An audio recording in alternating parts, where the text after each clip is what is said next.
여러분 안녕하십니까? 참 좋은 아침입니다. 오늘 11월 3일 수요일 말씀으로 드리는 오늘의 번지 함께 하겠습니다. 창세기 46장 1절부터 34절까지 말씀입니다.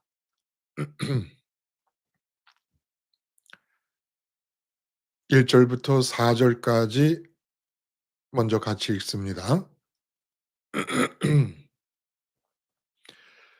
이스라엘이 모든 소유를 이끌고 떠나 브엘세바에 이르러 그의 아버지 이삭의 하나님께 희생 제사를 드리니 그 밤에 하나님이 이상 중에 이스라엘에게 나타나 이르시되 야곱아 야곱아 하시는지라 야곱이 이르되 내가 여기 있나이다 하매 하나님이 이르시되 나는 하나님이라 네 아버지의 하나님이니 애굽으로 내려가기를 두려워하지 말라 내가 거기서 너로 큰 민족을 이루게 하리라 내가 너와 함께 애굽으로 내려가겠고 반드시 너를 인도하여 다시 올라올 것이며 요셉이 그의 손으로 네 눈을 감기리라 하셨더라. 네, 그리고 28절부터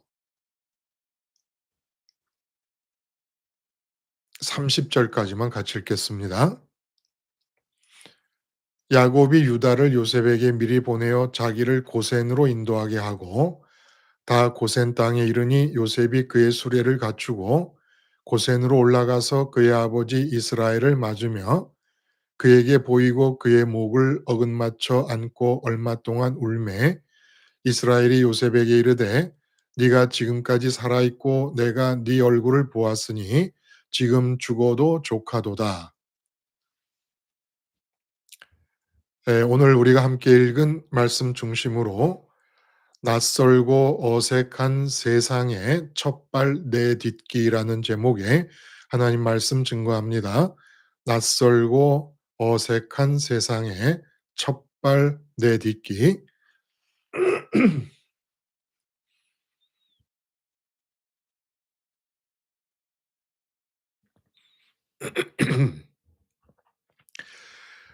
오늘 본문은 야곱의 가족 70명이 애굽으로 이주하여 그 애굽에서 나일강 하류에 있는 삼각주 중에 동쪽 부분에 있는 목초지 고센 땅에 이주하게 되고 자리를 잡게 되는 장면이 묘사되어 있습니다. 이 70명 중에는 며느리의 수가 빠졌다 그래요. 며느리들의 수. 아들이 12명이니까 며느리가 있었을 것 아니겠습니까? 근데 며느리들의 숫자가 빠진 에 음 것으로 70명이 애굽에 내려갔고 이제 우리가 알고 있는 대로 430년 노예 프로젝트가 본격화될 것입니다. 그러나 오늘 본문에서는 아직 지금 이들은 그 형제 상봉의 기쁨과 잃어버렸던 아들을 찾은 그런 기쁨에 충만해 있는 상태로 이러한 그 노예 프로젝트가 자기들의 후손들을 기다리고 있다는 것을 아무도 감도 잡지 못하고 있습니다. 본문에서 특히 감격적인 장면이 나오지요. 요셉이 수레를 끌고 고센으로 가서 아버지 이스라엘을 만나는데 서로 끼어안고 목을 어긋나서 끼어안았다 그래요. 그리고 한참 울었던 모양입니다. 그리고 이스라엘이 다시 요셉을 직접 보면서 말을 합니다. "내가 네 얼굴을 보았으니 지금 죽어도 족하도다. 네가 지금까지 살아 있고 네 얼굴을 보았으니 지금 죽어도 족하도다." 이 장면이 음 참 많은 것을 생각하게 합니다. 아버지 야곱은 죽은 줄 알았던 요셉을 20년 만에 초강대국 애굽의 총리로 만나잖아요. 그러니까 20년 동안 그렇게 사랑했던 요셉은 죽어 있었습니다. 이 점을 오늘 우리가 아 말씀을 나누기 위해서 꼭 기억하시면 좋겠습니다. 야곱 자신이 요셉과 관련해서는 어떤 관심을 표현할 수도 없었고 요셉을 위해서 무언가를 주고 또 무언가를 구하고 요셉의 안녕과 행복을 위하여 무엇을 지켜내고 할 수 있는 여지가 없었다는 것입니다. 그런데 바로 이 기간에 오롯이 하나님의 주권에 의해서만 요셉은 기적 같은 삶을 살고 있었던 것입니다. 요셉 당사자도 알아요. 바로의 아버지로 세우시고 왕가의 주인이 되게 하시고 온 애굽 땅의 통치자가 되게 하신 것은 하나님이 주권적으로 자기에게만 하나님이 이루시려는 계획과 뜻을 알려주셨기 때문에 가능한 일이었다는 것을 요셉도 알고, 그리고 야곱도 아무리 요셉이 뛰어나다고 해도 총리가 된다는 것은 있을 수 없는 일이라는 걸 알고 있습니다. 그렇기 때문에 야곱에게 있어서 이 요셉은 온 세상의 주인으로서 이 땅의 그 주인이신 하나님의 주권이 방금 배로 잡아 올린 커다란 참치가 막 퍼둥퍼둥 되듯이 그렇게 살아 있다는 증거요, 하나님 주권의 상징이라는 것입니다. 20년 만에 나타난 요셉, 총리가 되어진 이 요셉은 이 땅에 눈에 보이지 않지만 내려와 펄펄펄 움직이며 역사하시는 하나님 주권의 상징이고 하나님 주권의 증거라는 것입니다. 그러므로 지금 야곱의 마음에서 요셉을 끼어안고 울다가 "이제 내가 죽어도 좋다."라고 하는 이 고백은 하나님의 살아있는 주권을 끼어안는 모든 사람들에게 나오는 고백이라야 된다는 것입니다. 왜 그렇습니까? 내 마음에서 요셉이 죽은 줄 알고 있었는데도 그 20년 동안 요셉의 삶이 100% 하나님의 주권에 의해서 채워져 있음을 알게 된 이상 죽어도 좋다라는 것은 내 마음이 더 이상 이 세상에 대해서 구하여 얻고 싶은 것이 아무것도 없게 되었다는 것입니다. 그리고 또 이렇게 말해도 되는 이유는 내가 그렇게 아무것도 구하지 않고 있어도 하나님의 주권이 살아 움직이기 때문에 가능한 것이라는 거예요. 그러니까 하나님의 주권을 믿고 야곱이 요셉을 끼어안듯이 그렇게 끼어안는 모든 사람은 이제 이 세상에 대해서 내가 살아야 할 필요가 없는데 산다는 것은 존재감을 느끼며 구하며 사는 것이 아니겠습니까? 그러므로 아무것도 구할 필요가 없는 상태가 되었음은 하나님의 주권을 끼어안는, 야곱이 요셉을 끼어안듯이 끼어안는 모든 선민에게 나타나야 하는 고백이라는 것입니다. 자, 근데 이 고백과 관련해서 야곱이 두려움을 갖게 됩니다. 그게 이상하다는 거예요. 본문에 보면은 브엘세바, 그러니까 지금 헤브론에 있습니다. 헤브론에서 남서쪽으로 50km 떨어진 곳에 브엘세바가 있어요. 그 애굽으로 가는 길이죠. 그 브엘세바에서 제사를 드려요. 왜 브엘세바까지 와서 제사를 드리냐? 요셉이 살아있는 것이 감사해서 제사를 드릴 것이면 헤브론에서 드려도 되지 않습니까? 근데 브엘세바는 할아버지 아브라함과 아버지 이삭이 오랫동안 머물던 곳으로서 야곱에게는 고향 땅과도 같은 곳입니다. 그러니까 아버지 이삭, 할아버지 아브라함을 기억하게 하는 장소라는 곳이에요. 그곳에서 제사를 드립니다. 근데 이 제사는 이제까지 야곱이 드렸던 제사와는 다른 것은 이제까지는 이 세상 것을 영광 중에 바라봅니다. 영광의 세상 것을 바라보는 중에 하나님께 그것들을 구하는 마음으로, 그리고 또 그런 것을 이루어 주시면, 영광의 세상 것을 이루어 주시면 감사하는 마음으로 드렸던 제사였는데, 이제 이 세상은 하나님의 주권에 의해 지배되고 있고 하나님 자신이 복이라는 것을 알게 되어 영광의 하나님을 바라보면서 드리는 제사가 되었다는 것입니다. 비로소 할아버지 아브라함과 아버지 이삭이 가졌던 믿음이 어떤 것인가를 야곱이 파악을 하는 거예요. 그러지 않았다면 다음에 나오게 되는, 이제 곧 나오게 됩니다. 애굽의 바로를 축복해 주는 일은 너무나 이상한 허풍쟁이의 일이 돼 버리고 맙니다. 진심이 아니라는 거예요. 하나님을 영광 중에 바라볼 수 있는 자라야만 애굽의 바로 왕 아닙니까? 그를 축복해 줄 수 있습니다. 자, 그런데 이렇게 제사를 드리는데 하나님이 나타나셔서 "야곱아, 야곱아." 하고 부르십니다. 이것도 또 이상해요. 응?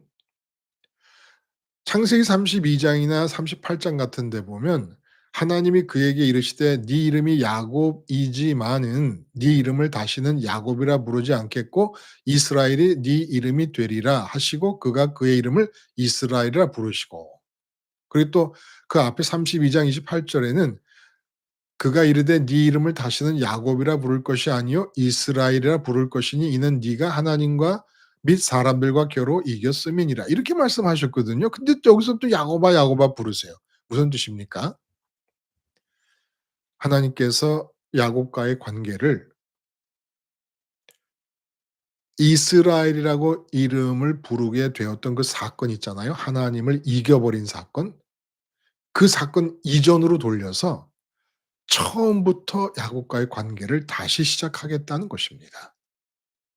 이제 제대로 관계를 하겠다는 거예요. 이제 130 년을 살았는데 147 세에 죽어요, 야곱이. 근데 17년 남겨 두시고 야곱아 야곱아 부르시며 처음으로 관계를 돌리십니다. 이제 영광의 하나님을 보고 하나님과의 관계를 출발했던 아브라함처럼, 아버지 이삭처럼 그렇게 관계를 시작하자고 야곱아 야곱아 부르신 것입니다. 자, 이렇게 야곱아 야곱아 부르시면서 뭐라 그러시냐면 두려워하지 말라고 얘기합니다. 애굽으로 내려갈 것을 두려워하지 말라. 여기서 좀 생각해 본다는 거예요. 애굽으로 내려가는 게 왜 두려움이었을까? 5년 동안 기근이 계속된다는 것을 알았고 요셉이 애굽에 살아서 총리 역할을 하고 있다는 걸 알았고, 그러므로 기근이 더 앞으로 5년 동안 지속될 가나안을 붙잡고 머물러 있는 게 더 두려워할 일이죠. 사실은 애굽으로 내려가기가 바쁩니다. 마음이 바빠요. 요셉을 빨리 보고 싶어서. 근데 두려움이 끼어들 틈이 어디 있습니까? 근데 두렵다는 거예요.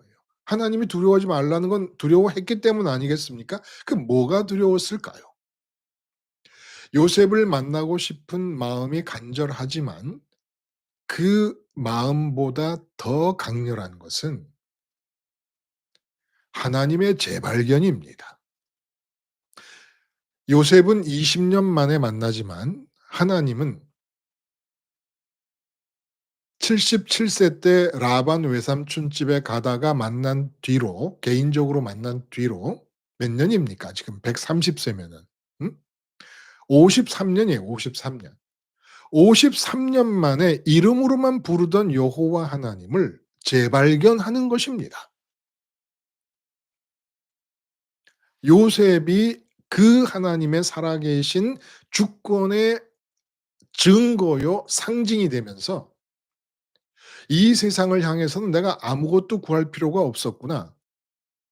하나님이 이렇게까지 다 치밀하게 계획을 세우시고 이끌어 가시는구나.'라는 생각을 하면서 '조카도다.'라는 말과 함께 이 세상을 향하여 구하는 것을 졸업하자마자 하나님이 보인 겁니다. 영광의 하나님이 보인 겁니다.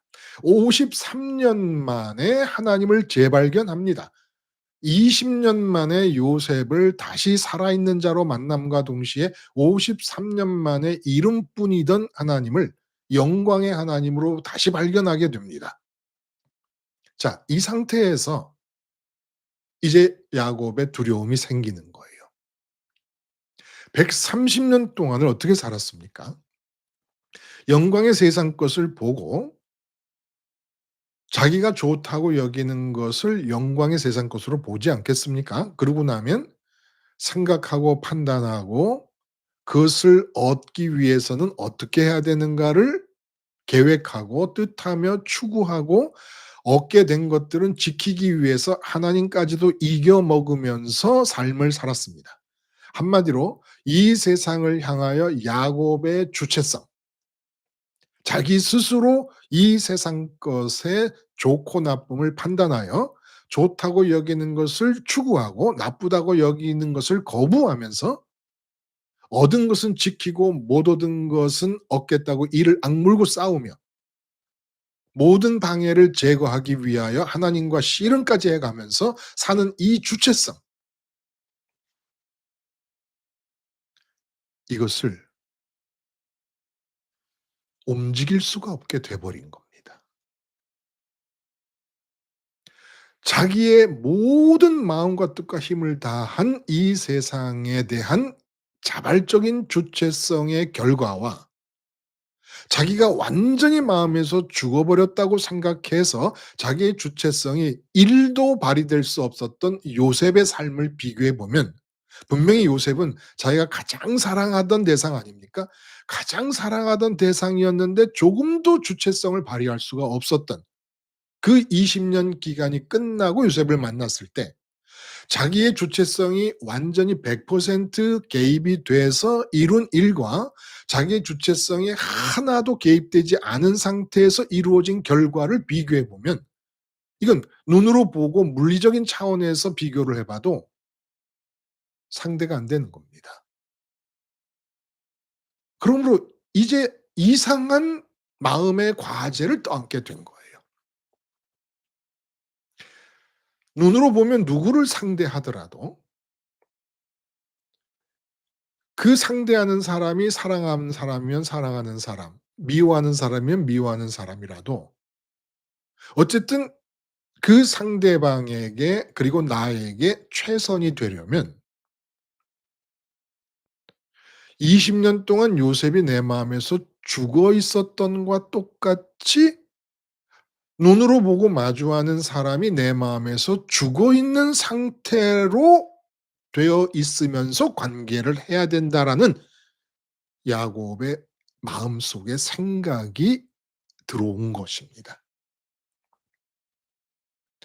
르우벤을 본다. 그러면 르우벤을 위해서 내가 할 수 있는 최선은 지금 눈으로 보고 관계를 하고 있지만 요셉이 20년 동안 내 마음속에서 죽어 있었던 것과 같이 르우벤이 내 마음속에서 죽어 있는 상태로 르우벤을 만나는 것이 어차피 함께 사는 르우벤을 피할 수는 없지 않습니까? 대면하기를 피할 수는 없는데 근데 그 르우벤에게 내가 할 수 있는 최선의 것은 내 마음에서 요셉이 죽어 있었던 것처럼 르벤이 죽어 있는 상태를 유지하여 르벤을 관계하는 것이 르벤에게 가장 좋은 일인 것을 알게 된 것입니다. 우리가 사업을 한다 그러면 사업의 가장 좋은 일은 내 마음에서 20년 동안 야곱의 마음에서 요셉이 죽어 있었던 것 같은 상태로 사업을 관계하는 게 이 사업을 위해 가장 좋은 일이라는 걸 알게 됐다는 것이에요. 그래서 이제까지 이 세상 것을 향하여 주체성을 100% 발휘하면서 살았던 그런 세상에서 요셉을 만난 뒤로는 갑자기 세상이 칼로 무자르듯이 확 바뀌어 버립니다. 요셉이 하나님의 살아있는 주권의 증거요 상징인 것입니다.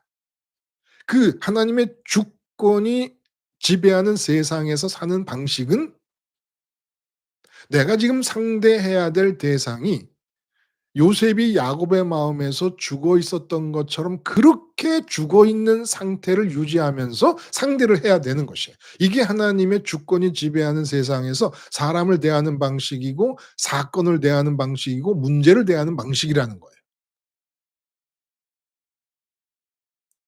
그런데 특별히 지금 창세기 46장까지 오면서 봤던 인물 중에 가장 세상을 향하여 열정적이었던 야곱이 세상을 향한 자기의 열정을 제로로 놓고 살아야 하고 그렇게 되어도 살 수 있고 그렇게 살아야만 한다는 경험적 진리 앞에서 처음으로 발을 내딛게 됩니다. 그런데 130년 살아온 그 기질이 있잖아요. 습관이 있잖아요. 마음의 한구석에 요셉이 분명히 하나님의 살아있는 포동포동 움직이며 활발하게 활성화되는 주권의 상징이고 증거인 것을 알면서도 그 130 년을 살아온 그 습관이 야곱의 마음에 두려움을 주는 겁니다. 과연 내가 이렇게 살아도 되는 세상이라는 것이 있을 수 있을까? 지금 애굽으로 이주를 하는데 물리적이고 환경적인 차원의 새 삶의 터전이 문제가 아니라 마음에서 완전히 새로운 세상으로 들어가는 겁니다. 내가 생각하지 않고 내가 판단하지 않고 내가 좋다 나쁘다를 결정하지 않고 그래서 좋은 걸 추구하고 그래서 나쁜 걸 피하고 거부하면서 얻은 건 지키려고 하고 또 빼앗긴 것은 획 다시 되찾으려고 하고 하는 이런 모든 일련의 주체적인 나의 인격성이 하나도 개입되지 않아도 정말로 삶이 괜찮은 것인가? 그러면 요셉이 또 등장을 합니다, 마음속에. 요셉의 삶을 봐봐. 내가 가장 사랑했지만 내 마음에 죽은 줄 알고 있었을 그때에 나의 모든 주체적 역량이 다 동원돼도 도저히 이룰 수 없는 자리까지 하나님은 요셉을 이끌어 가시지 않았느냐. 이 증거, 이걸 어떻게 거부할 수 있느냐. 그러나 내가 130 년을 살아온 사람으로서 과연 그렇게 살아도 될까? 내가 구하지 않고 내가 생각하지 않고 내가 판단하지 않고 내가 당기거나 내가 거부하지 않아도 과연 삶이 사라질 수 있을까? 이런 세상이 과연 가능한가? 두려운 것입니다. 낯설고 어색합니다. 그리고 도대체 정말 힘든 것은 이렇게 이상한 세상, 하나님의 주권에 의해서만 100% 삶이 이끌려가는 이 이상하고 낯설고 어색한 세상에 들어와서 제일 힘든 일은 도대체 내가 상대하는 사람이 내 마음속에서 죽은 것처럼 여겨지는 상태에서 나는 도대체 어떻게 말을 하고 어떻게 행동을 해야 되느냐. 이거 뭐 어색하기 짝이 없습니다. '어떻게 그렇게 살아 사람이?'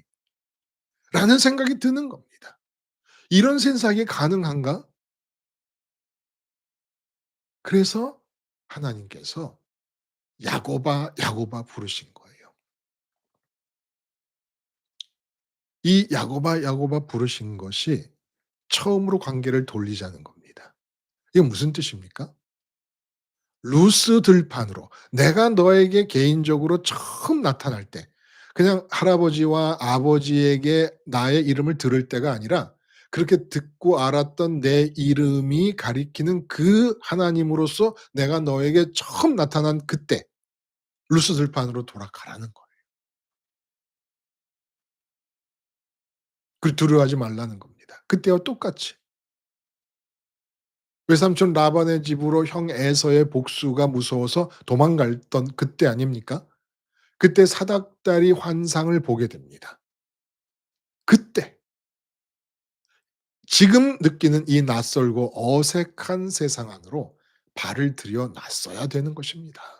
하나님이 말씀하셨잖아요. "네가 어디를 가든지 내가 너를 통해 이루려고 하는 계획을 다 이룰 때까지는 너를 떠나지 아니하리라." 그 말씀이 요셉에게 그대로 적용됐던 거예요. 요셉을 통해서 이루시려고 하는 계획을 야곱의 마음속에서 그냥 요셉이 죽은 줄 알고 있을 때 다 이루신 것입니다. 그리고 그 결과를 본 거예요. 그러니까 하나님이 그때 말씀하실 때 "내가 너를 통해 이루려고 하는 것들을 다 이룰 때까지 너를 떠나지 아니하리라고 하셨을 그때에 자기의 삶에 대해서 요셉이 자기 마음에서 죽었던 것처럼 자기 미래에 대해서 요셉이 자기 마음에서 죽었던 것처럼 내 마음속 야곱의 마음속에서 삶이 죽고 자기의 미래가 죽고 자기 인생이 죽어 버렸으면 되는 거라는 겁니다. 그러면 바로 앞에 섰을 때 130년 세월이 험악한 세월이 아니라 여호와 하나님의 은총 가운데 과분한 인생을 살았다는 고백이 나왔을 것입니다. 근데 이게 어색한 거예요. 우리도 마찬가지잖아요. 음? 십자가 생활을 하면서 제일 어려운 게 뭡니까? 내가 지금 마주하는 상대방, 그것이 만일에 남편이라고 합시다. 그러면 남편을 상대할 때 지금 남편에게도 내게도 하나님의 주권이 남편의 머리카락부터 세포 하나하나까지 다 임하고 있어요. 나에게도 마찬가지예요. 그렇게 하나님의 주권이 물샐 틈 없이 실시간으로 내려오고 있는 상황에서 남편을 상대하는 방법은 내 마음에서는 하나님의 주권이 임하고 있기 때문에 내 주체성이 남편에게 개입이 되면 안 된단 말이에요. 내 주체성을 남편에게 개입시키지 않으려면 요셉이 야곱의 마음에서 죽어 있었던 것처럼 나 지금 눈앞에 있는 남편이 내 마음에서 죽은 상태와 같이 되어 있으면서 상대를 해야 되는 거예요. 그래야 남편을 향한 하나님의 주권이 나로 인해 막히지 않는 겁니다. 근데 내가 남편을 보면서 '당신 이래도 되겠어?' 벌써 주체성이 개입되잖아요. 판단이 들어가니까. 응? 사람이 어떻게 그렇게 무능하느냐? 왜 무능하다 그래요? 내가 좋아하는 돈을 벌어오지 않으니까 무능하다 그러잖아요. 내가 좋아하는 물건을 사줄 수 없으니까 무능하다 그러지 않습니까? 내가 좋아하는 방식으로 자식들에게 교육을 시키지 않으니까 무능하다 그러잖아요. 이렇게 주체성이 개입되니까 하나님의 주권이 방해가 되는 거예요. 왜냐하면 신랑은 나의 태도에 반응하는 것인데 내가 하나님의 주권을 완전히 100% 인정하면서 태도를 취하면 남편은 설령 믿지 않더라도 하나님 주권에 100% 올바르게 반응하는 나의 태도에 반응을 할 것 아니겠습니까? 그럼 하나님이 남편을 이끌어 가시기가 훨씬 쉬운 거예요. 근데 지금 어려운 게 뭡니까? 자꾸 130년 정말 열정적으로 세상을 향하는 주체성의 달인인 이 야곱이 힘든 것처럼 우리도 이 세상을 향해서 내 주체성이 발동되는 것이 너무너무 체질적이 돼 버렸는데 그렇게 주체성이 발동되려는 대상들이 내 마음에서 요셉이 야곱의 마음에서 죽었었던 것처럼 그렇게 죽은 상태로 상대를 해야 된다는 거예요. 이게 하나님의 주권을 인정하는 길이라는 거예요. 이렇게 사는 세상으로 발을 디디면서 야곱이 두려움을 갖게 된 겁니다. '이래도 될까? 정말 제3 자가 돼도 될까? 구경하듯이 지금 마주하는 가족들이나 이제까지 내가 마음에 담고 사랑했던 사람들을 관계해도 될까? 이래도 인생이 되고 이래도 삶이 될까?' 그러나 요셉이 증거가 있지 않는가? 이 사이에서 야곱이 난생 처음 맞이하는 자기의 열정적인 세상을 향한 주체성이 죽어버리고 도저히 그 주체성을 발휘할 대상을 찾을 수가 없는 세상. 자기의 주체성으로 상대할 수 있는 대상이 없는 세상으로 발을 들여 놓습니다. 그리고 자기가 육체적으로 맞이하는 모든 대상은 하나님의 주권에 의해서 이끌리게 됩니다. 이런 낯설고 어색한 세상으로 첫 발을 130년 만에 예, 딛게 됩니다.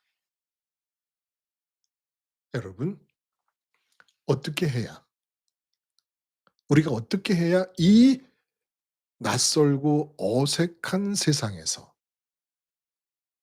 자유롭게 활보하며 거침없이 살아갈 수가 있을까요? 요셉이 마음속에서 죽어 있는 상태로 요셉을 대해야 된다는 거예요. 어떻게 그럴 수 있어요? 지금 내 마음이 어떻게 지금 육체로 상대하고 있는 사람에 대해서 그 사람이 내 마음속에서 죽은 것처럼 되어서 그 사람을 상대할 수가 있습니까? 그럴 수 없어요. 그래서 루스 들판에서 사닥다리가 있었던 것입니다. 마음이 땅에 머물러 있는 한은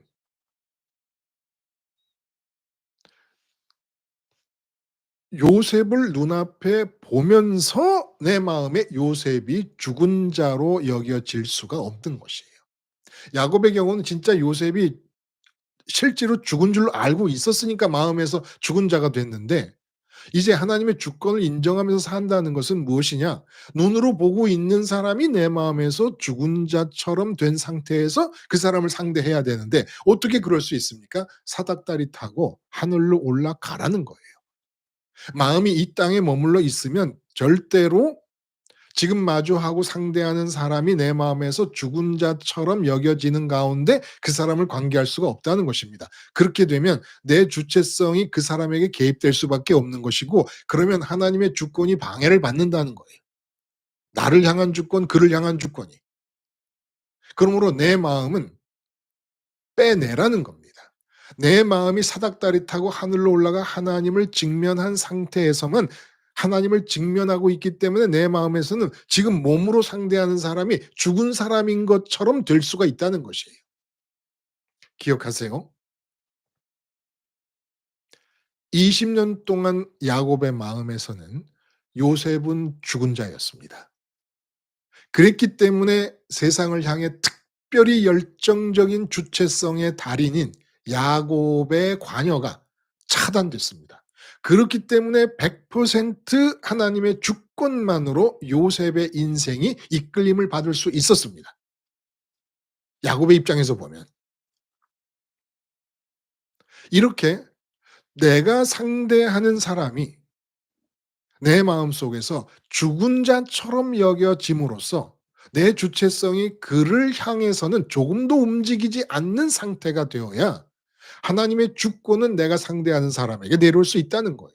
그럼 어떻게 하면 그렇게 되느냐? 내 마음이 사닥다리이신 그리스도 연세 과정을 통해서 하늘로 올라가 하나님을 직면하고 있는 상태라야만 이 세상에서 몸으로 상대하는 모든 자들이 하나님을 직면하고 있는 내 마음속에서 죽은 자가 됨으로써 몸으로 만나는 그 상대방에 대하여 하나님의 주권이 거침없이 실행될 수가 있다는 것입니다.